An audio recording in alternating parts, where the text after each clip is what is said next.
Shark tank season 3 जिसकी expectation है कि वो दिसंबर के महीने में टेलीकास्ट होगा, उसके न्यू शार्क है ओयो के फाउंडर रितेश अग्रवाल।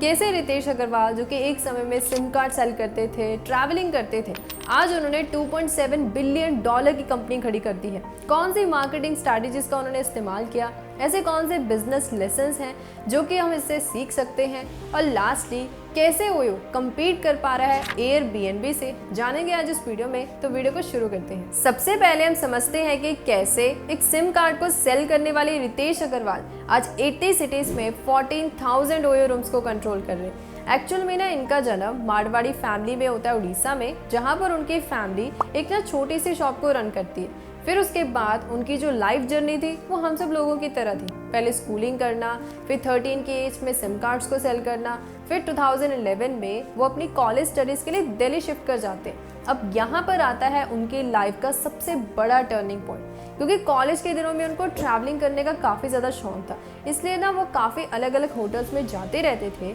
इसीलिए 2011 में ही वो हॉस्पिटैलिटी इंडस्ट्री में अपना नया स्टार्टअप ओरेबल स्टेज को लॉन्च करते हैं, जो कि एक सिंपल प्लेटफॉर्म है जहाँ पर हम होटल्स को लिस्ट और उनकी बुकिंग कर सकते थे। पर एज ए पैशनेट ट्रैवलर वो जल्दी समझ गए कि बजट अकोमोडेशन सेक्टर में काफ़ी चीज़ों की कमी है। इसीलिए जैसे जैसे उनका बिजनेस गिरता चला जा रहा था, उन्होंने हार नहीं मानी, बल्कि जो उनके रिलेशनशिप थे होटल ओनर्स के साथ उनको कायम रखा, जो कि आगे चलकर उनके काम भी है। कैसे है वो आपको आगे पता चलता रहेगा। फिर लकीली वो थील फेलोशिप के लिए अप्लाई करते हैं। थील फेलोशिप ना 2 साल का प्रोग्राम होता है, जिसमें से पूरे वर्ल्ड में से सिर्फ 22 यंग एंटरप्रेन्योर्स को ही सिलेक्ट किया जाता है और उनको $100,000 एज अ ग्रांट अमाउंट दिया जाता है, जिसमें से रितेश अग्रवाल एक थे, जिनको पीटर थील, मार्क जकरबर्ग और काफ़ी सारे एंटरप्रेन्योर से मेंटरशिप मिलती है। फिर वो उन लेसन्स को लेकर 2013 में भारत वापस आते हैं और भारत में अपने स्टार्टअप ओरेबल स्टेज को ट्रांसफॉर्म करते हैं ओयो में, जिसका मतलब है ऑन योर ओन। ये एक ऐसा प्लेटफॉर्म है जिसको हम पॉपुलरली जानते हैं ओयो रूम्स और ओयो होटल्स के नाम पे, जहाँ पर हम अफोर्डेबल प्राइस पर होटल्स को बुक कर सकते हैं और होटल ओनर्स अपने होटल्स को लिस्ट कर सकते हैं। ये बिजनेस मॉडल ना ओरेबल स्टे से थोड़ा सा अलग है, क्योंकि ओयो 2 बिजनेस मॉडल को फॉलो करती है।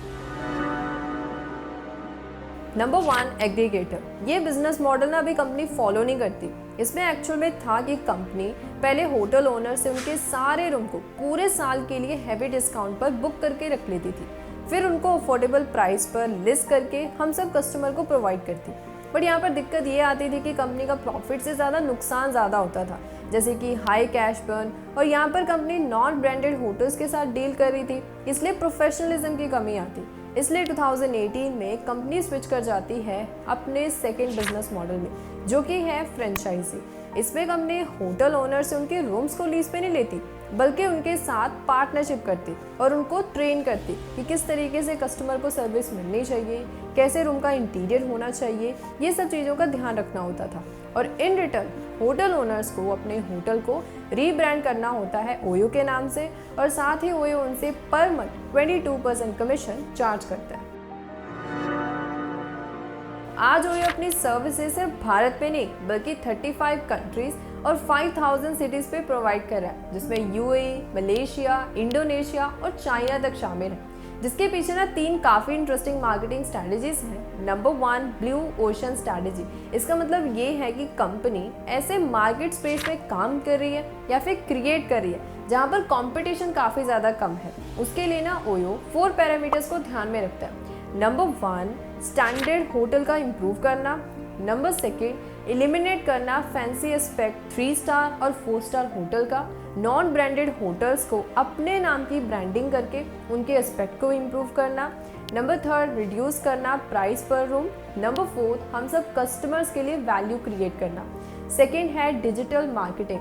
कंपनी ना अलग अलग इवेंट्स पर सोशल मीडिया पर कैंपेन्स रन करती है, जैसे कि और क्या चाहिए, फादर्स डे पर और IPL पर। नंबर 3, अनुपम मित्तल की तरह कंपनी 4 P's को ध्यान में रखती है: product, price, place and promotion. ये ना काफ़ी इंटरेस्टिंग कंपैरिजन है, क्योंकि हॉस्पिटैलिटी इंडस्ट्री में ओयो एंड एयरबीएनबी एक दूसरे के काफ़ी बड़े कॉम्पिटिटर हैं। अगर आप इनके बिजनेस मॉडल को सुनोगे तो और भी ज़्यादा इंटरेस्टिंग है। ओयो, जिसके बारे में अभी हमने बात की, ये फ्रेंचाइजी सिस्टम पे बेस्ड है, जिसका मतलब ये है कि कंपनी होटल ओनर्स के साथ पार्टनरशिप करती है, उनको ट्रेन करती है, फिर जाकर उनको अपने प्लेटफॉर्म पर लिस्ट करती है ताकि हम सब लोग अफोर्डेबल प्राइस पर उन होटल्स को बाय कर सकें।